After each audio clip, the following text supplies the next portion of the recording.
Why do you say you can never have a good story without an outline? I think that outlining is good. And I don't know if you can never necessarily have a good story, but you're going to be working on so many more drafts and spending so much more time than if you start with the basics. Sometimes people don't physically outline and they just think about the story. Whatever you do, I feel like if you track the emotional arc, if you kind of envision a structure and the journey of your character, that will result in a better story.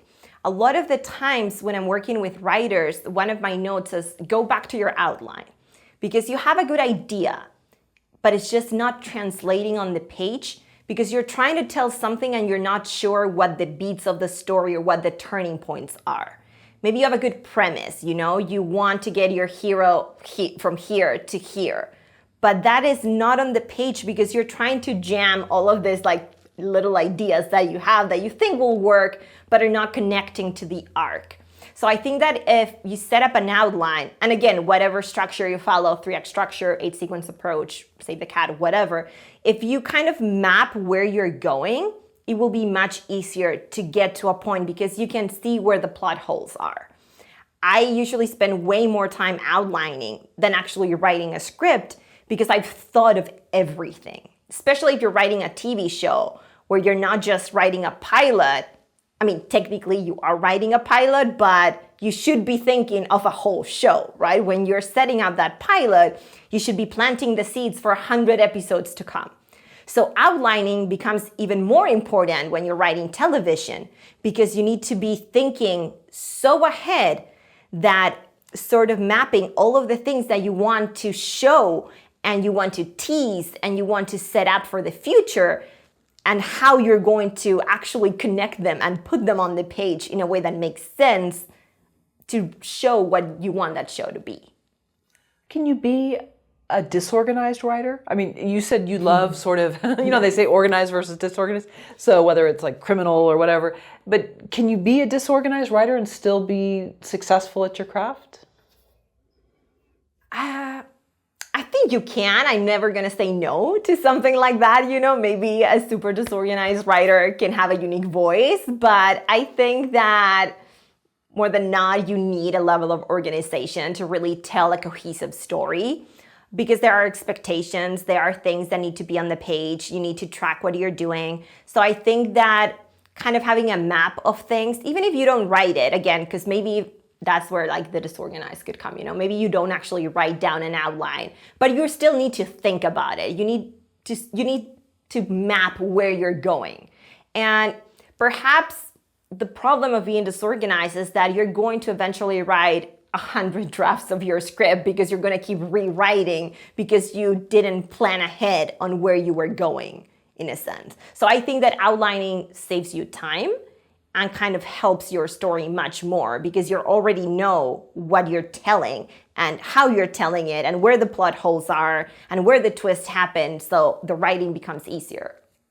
Let's say someone's a wealth of ideas, but they're not good at staying on task and staying organized. Is that where a ghostwriter comes in or a script doctor and they can kind of take the reins? I think that there could be two ways. I think that, yes, sometimes people have great ideas, and they hire a ghostwriter or a script doctor or a writer to, write their story. But I also think that sometimes deadlines or taking a course, doing a workshop, something that's keeping you on task can help those type of writers. I like that, let's say a lot of the classes I teach and things like that, they're deadline motivated. So every week you have to turn something in. I teach a class on how to write pitch decks and show Bibles. And every week you have to turn in a different section. And then we workshop it, obviously. And then by the end, you kind of present a more polished version.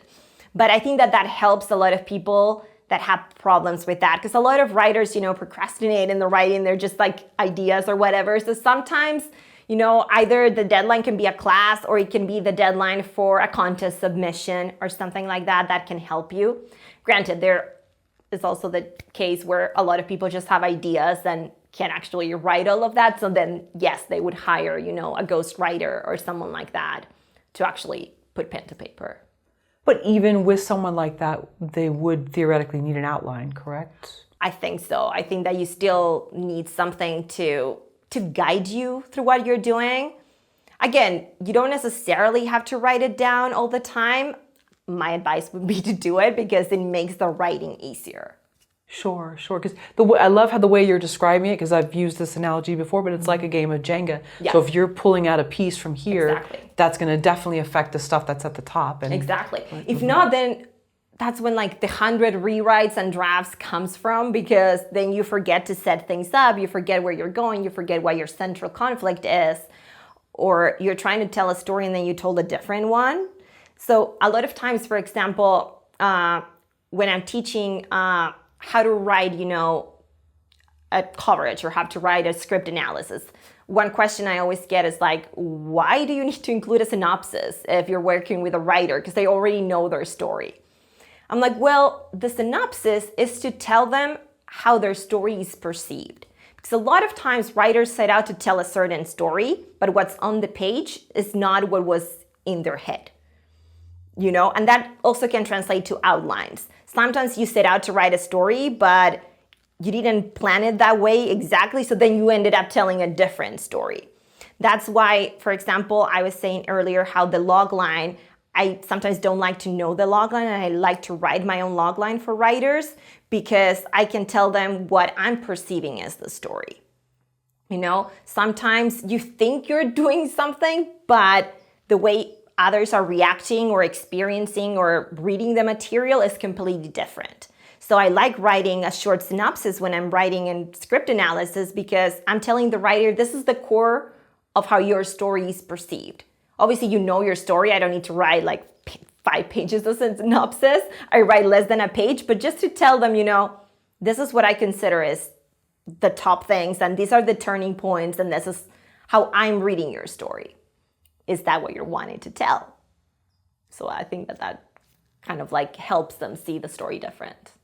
It sounds like it's almost similar to actors where they think like, I'm going to become the next this person, or, fill in the blank of the major star. And it turns out they go in for these casting director workshops or whatever. And they say, well, but that's not what I see when you walk in. Exactly. You're still castable, but I think you're this. Mm-hmm. And then they're like, wow, I didn't plan on becoming that, but that's how I'm perceived. Yeah. So it's the same for the writing. Mm-hmm. Interesting. Sometimes it happens also with like, I recently read a script where I was like, you know what? Like the story you're trying to tell, they wrote, an hour-long pilot. And I was like, this should actually be like a half-hour comedy. Like what you're trying to tell is interesting. It's just not the format it should be in. So sometimes just like analyzing it from the side and being like, this is your story, but the way I'm perceiving it, that should be a half-hour comedy, not like an hour-long dramedy. That's kind of like what I'm getting from the story. And is that hard for, let's say, a new writer that's like their personal story to take? Yeah, a lot of the times that's one of the trickiest things to work with as a consultant when the writer is writing their own story, because it's a delicate balance between writing their story and writing a story that's interesting for audiences. So I've been consulting in this story that's very personal to the writer these days, and I keep telling them like, yes, this could have all happened, but just because it happened doesn't mean all of the steps make sense for a story and that the emotional arc is there the way audiences expect it to be. A lot of the times I tell them to merge characters, get rid of some characters, bring in a subplot and take some subplots away. It's the same way when I'm adapting a book into a script. I sometimes merge the best friend character into one because it makes more sense for the story to just have one sounding board than one in the first half of the story and one in the second half of the stories. Novels work a little different than what we expect in scripts. We don't usually bring in a best friend character in the second half of the story, right? We usually have one throughout the story. So you would merge the two characters into one and kind of introduce them early so they can be that sounding board for the protagonist. So I think that that's the problem with, yes, you can tell your story. I'm not saying no, that's great, because I believe that if you're connected to the story, you can tell it in even better way that nobody else can tell it, because you have a point of view, you have something that nobody else has. Write what you know comes from that.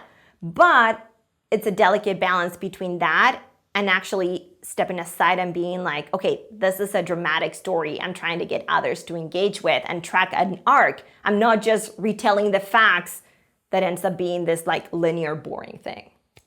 How does a writer figure out the ending of their story when they're just beginning? I think that the ending is something that you should definitely think about when you're starting and not just as you're going along. And that's one of the problems I see sometimes when the ending doesn't make sense, is because they didn't actually plot it from the beginning. So I think that the ending always has to connect to that first act. Act 3 is the resolution of Act 1. That means that what was set up in Act 1 needs to be paid off in Act 3. So those two are incredibly connected. Act 2 is kind of where the things go in motion and we see the evolution of that until it reaches the boiling point in Act 3. But Act 1 is where you set everything up. So if you're setting up a protagonist that has a certain flaw and a certain core wound, for example, they're incredibly shy, or they lost a child, or something happened to them, there's an illness or something like that, that needs to be connected with that ending, right? So whatever you set up at the beginning is what they need to change by the end. So for example, even in something as simple as a comedy like Friends, Rachel is introduced in the pilot as this spoiled girl who lives off daddy's credit cards and just ran away from her wedding, But by the end, she's become this successful businesswoman who gets this offer of the job of a lifetime, and things like that. So we track that with her. But it all makes sense because at the very beginning, it was set up that she was this type of person, but she had aspirations. She wanted more. She always loved fashion. Even in that first season where she was working as a waitress, she always had the style to herself. She always wanted more. And then we see that growth. So everything should be set up in that act. So then by the end, we see it like that. Whether it's a show or a movie or whatever, it's from the beginning to the end. So when we hear people say, well, I let my characters just tell me what they're doing and they talk to me, that's okay, but they shouldn't be telling you the ending. Is that right? We should already know it? I think that sometimes things change as you go along. I never say never in that you sometimes discover things as you're writing, and that's great. Suddenly you have a realization that, oh, this could happen to my character. So that ending kind of changes sometimes as you're writing. But at the same time, I think that if that happens, then certain things will need to change at the beginning as well. Because you didn't set up enough things if you made a turn in the middle in a way, right? Everything set up needs to be paid off. So sometimes it happens, you're writing and you discover, oh, I could add this twist, that I never saw coming. And I remember consulting on a script where one of my suggestions was, okay, these two characters are rivals all the time, but what if one of them is actually connected to the other in a different way? They are the daughter of, their previous best friend, and they never knew about that. So that makes the characters much richer. And this was a note given after they've written several drafts. That's when I got the script, after several drafts. And that just opened up the story in a way that they never thought about it. So yes, the ending changed, but then that meant that setup in Act 1 had to change as well. So yes, things can change and the characters can speak to you. When I read the script, I immediately thought of okay, these two characters should be connected in a deeper way, because then that rivalry will be enhanced. Let's do that. But then obviously, yes, that then created, a backlash in a way. We had to tweak a few things in the beginning, so then the ending made sense. How do you teach outlining to your students? I think that outlining is an interesting thing to teach in that everyone approaches it a little different. The way I like to teach it is, with the turning points. I like the 8-sequence approach to outlining, where we have Act 1 that has sort of 2 sequences divided by the inciting incident. And then we have Act 2, which the midpoint is obviously at the middle. And then we have Act 3, with a climax that kind of divides that. And the way I teach outlining would be to focus on where you're starting, where you're ending, and then focusing on what the turning points will be, and then sort of fill in the blanks in a way. Obviously, tracking your emotional arc, and those turning points are always connected to the characters. So let's say we're saying the inciting incident, and let's put that in the outline. So how does that affect your protagonist? And that's what you should be thinking about. And that's what you should be writing, not just like an earthquake happens. No, how does that affect the world of your protagonist and disrupts things? So for example, they were separated from their families because they were on vacation and everyone was away, and then an earthquake happens. So that disrupts their world because they have to go search for their family, so he's affected emotionally because of that. And then by the midpoint, maybe they were about to reach where the family was and realized, oh, the family wasn't actually there. They had moved to a different location. So then what do I do emotionally? I can't locate my family. There's no way to have a phone or anything. Everything is down, all communication, but it's all connected to that. So when I'm teaching outlining and teaching them to track that emotional arc as they're going with the beats, and then kind of like filling in the blanks of how we're going to get our character to go from being this lonely person to opening up and reconnecting with her family by the end. And do you have them do, like, say, 1 through 24? You've heard the 24 plot points. Is that one style of doing it? I kind of like to let writers follow the style that works best for them. I don't believe in imposing to students, like, you should write this way or you should write this way. I think that all methods of writing are valid, and sometimes I work with different methods for different stories. Sometimes the hero's journey works better for one type story versus the 8-sequence approach that works better for a different one. So I think that it depends on the story you're telling and what works best for you as a writer, because that's eventually what's going to help you tell the best story, not if I'm imposing something to you, just letting you work with what works best for you.